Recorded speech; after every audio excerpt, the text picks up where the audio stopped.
Good morning, guys. Welcome to a very interesting topic, and we are going to discuss how we can integrate Jmeter with Selenium.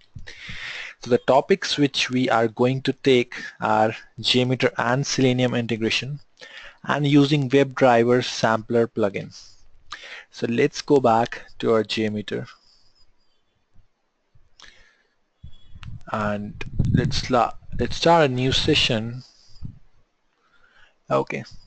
So basically the way of integrating Jmeter and Selenium is a Selenium WebDriver sampler that is available as a Jmeter's plugin, and you can download it from a plugins page. So let's go to the plugin page of Jmeter. So this is jmeter-plugins.org is the plugin page of Jmeter, from where you can search and browse all the plugins that are available and supporting Jmeter. So let's type WebDriver here and you will see a WebDriver support. So click on the version 1.4.0 and it will start downloading. So when you have completed with the downloading, so you can extract the package from your download folder. Let's go to the download folder, and this is my package and I have extracted it to get this. So in this you'll have lib folder. When you double click, you'll see a lot of jars, plus you have two jars in extension also. So as we have already discussed how Jmeter supports its plugin, you can copy all of them, and then go to your Jmeter's extension folder, Apache Jmeter lib extension, and you can paste all of them here, the ones you're seeing in the extension.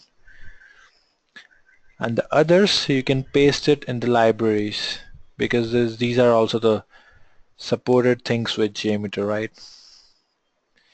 You can paste the plugin. I've already pasted it, that is why I'm not showing you again. When you paste it, you can see that you have for example, let's go to the download folders, lib extension. You have this Jmeter plugin manager and Jmeter plugin WebDriver. So when you paste it, you can check you have them in your folders. Extension, you have the plugin manager and the WebDriver. Then you have a lot of other jars, for example Selenium API, Chrome driver, Firefox driver. These are all the config elements that you need to support to so that your Jmeter can open your browser via Selenium. You need to have these extensions here, right? So when you're done with copy and paste stuff, you have to restart your Jmeter. After restarting, right click on the test plan thread group. Now when you right click on it, you see add config element, and then you see all this Chrome driver config, Firefox driver config, and all the browsers config you're supporting. So let's take a Chrome config here. I hope the basics are clear. Guys who have already worked on Selenium via Eclipse or maybe any other IDE should know that you guys need to have some browser invoked. For example, I'm just giving you an overview for all who are not used to Selenium. So here I am setting the property of my Chrome driver to the driver executable where I have this file. You need to download drivers for all browsers so that your code can invoke it. So here when you come to this Chrome driver, you have to specify the path. And what is my path? You can copy it from here or wherever you have downloaded the Chrome driver exe in your system. So let's paste the downloaded path here. So as of now I have set the Chrome driver to the path where I have downloaded it. No need to do anything on this proxy page. So right click, add sampler, and then you have this WebDriver sampler. You will see only when you have downloaded the plugin. So let's add a listener also. Start the tree. Let me see if I don't have any plugins. Okay, fine. So let's go back to the WebDriver sampler. You see these three lines are auto populated. So the ones who are not used to Selenium, you know that for opening a browser you need to say browser.get, or we use driver.get in Selenium. So let's try to execute this scenario where you are opening this google.co.in,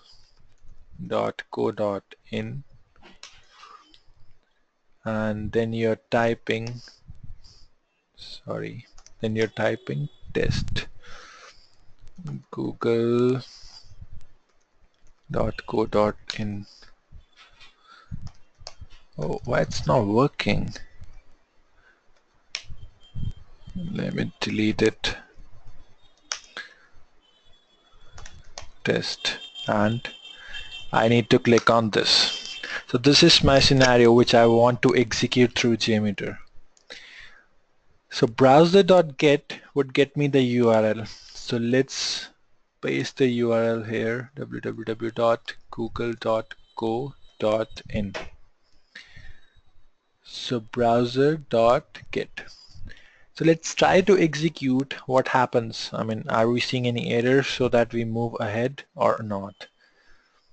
So run it, no, logs are running, and here you see your browser has been invoked and it is redirecting to the website. So this is just a general scenario in which I wanted to show how you can invoke your browser. So later on you can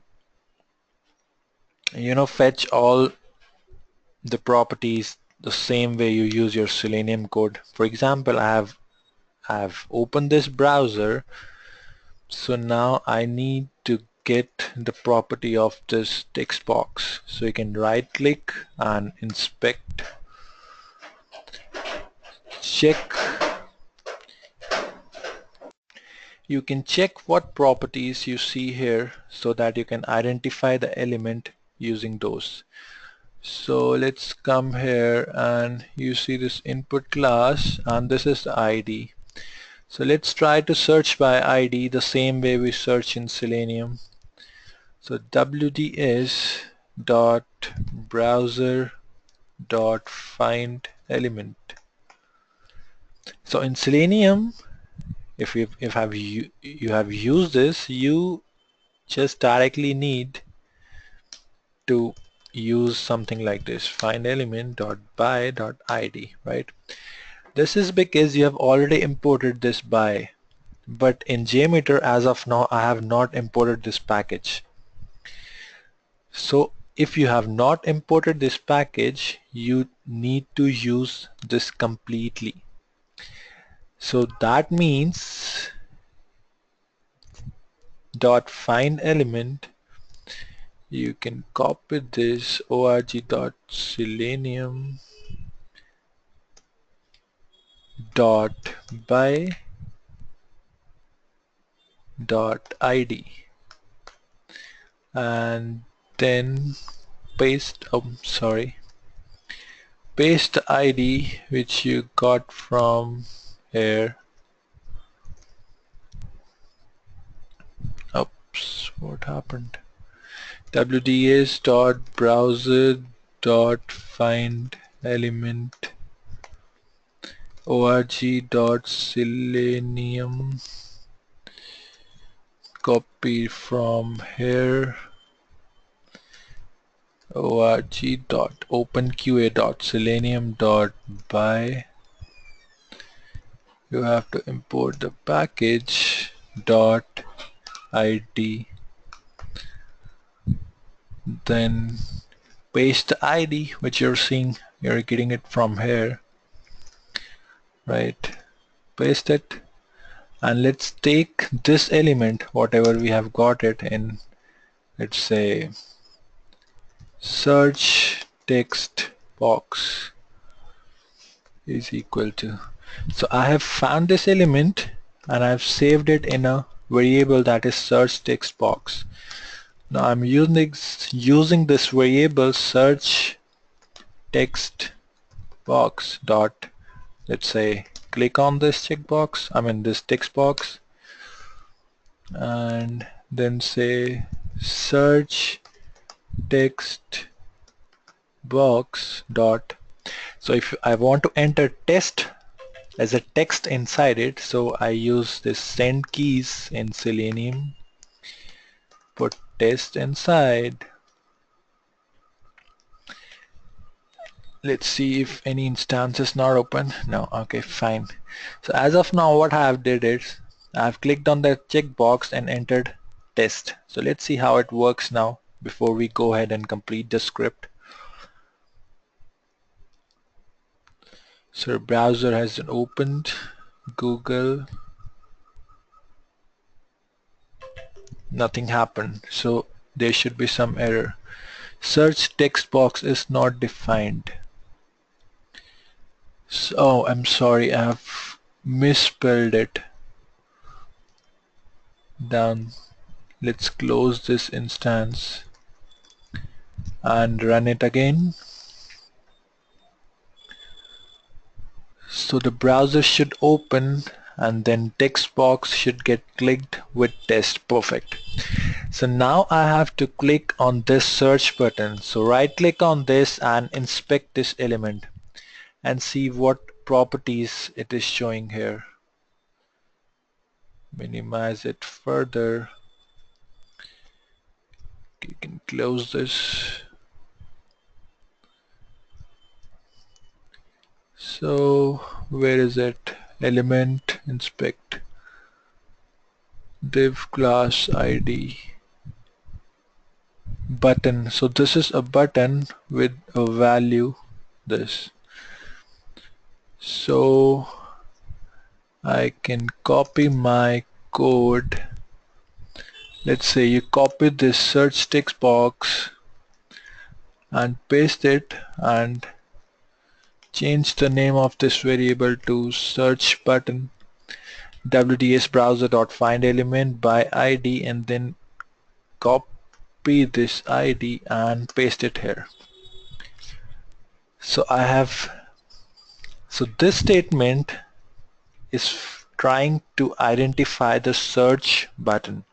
So now I have to click on that button because in the above statement I have just stored the value of, you can say, stored the handle of that button in my variable. So search button dot click.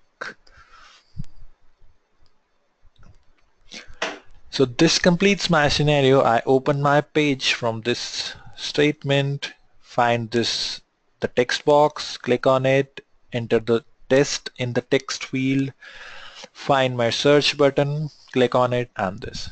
So let's see what my results show me now.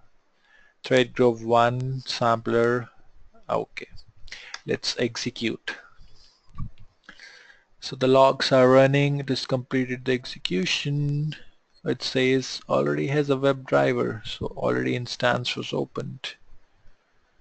So let me close this first, clear out the results and execute it again.